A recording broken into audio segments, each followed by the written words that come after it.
Assalamu alaikum. Today I will be responding to one of Isethoriginal's response to my video. That is accurate. Now he has quite a lot of followers. And?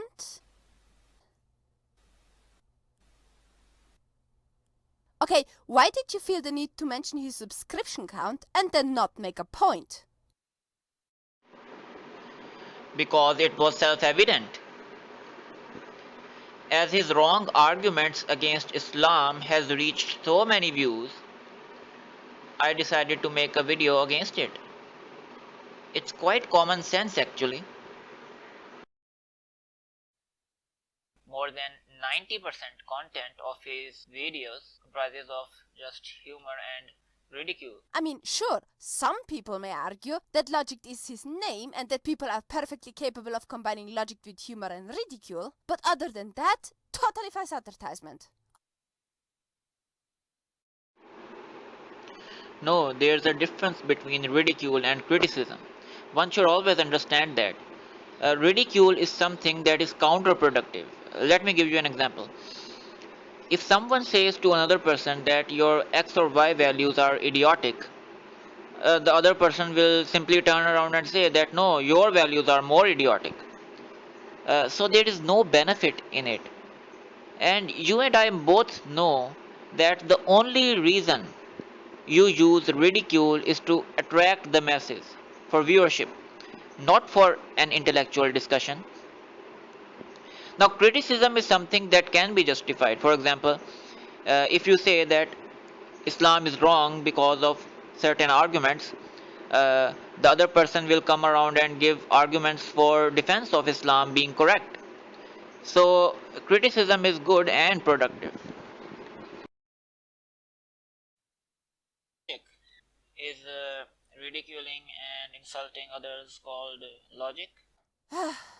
I get that calling out a person for his blatant copycat syndrome and plagiarism is not really a logical argument. Well, look who is talking.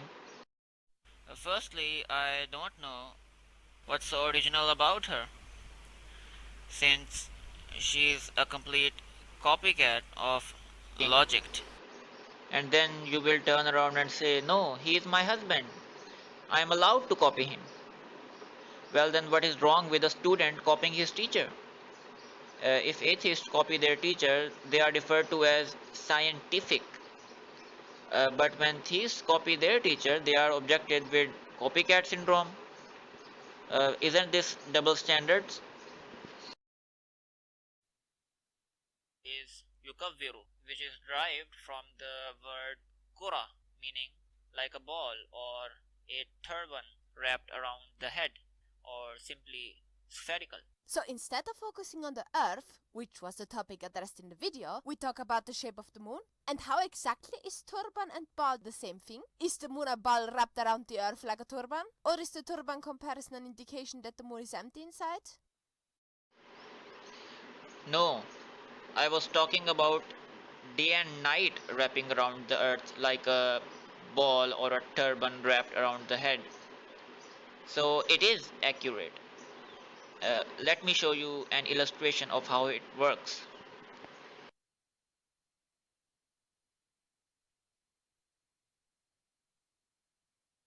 I mean, sure, some people may argue that logic is his name and that people are perfectly capable of combining logic with humor and ridicule. Little you wanna refute me? Me? Me? Me? Yeah, right.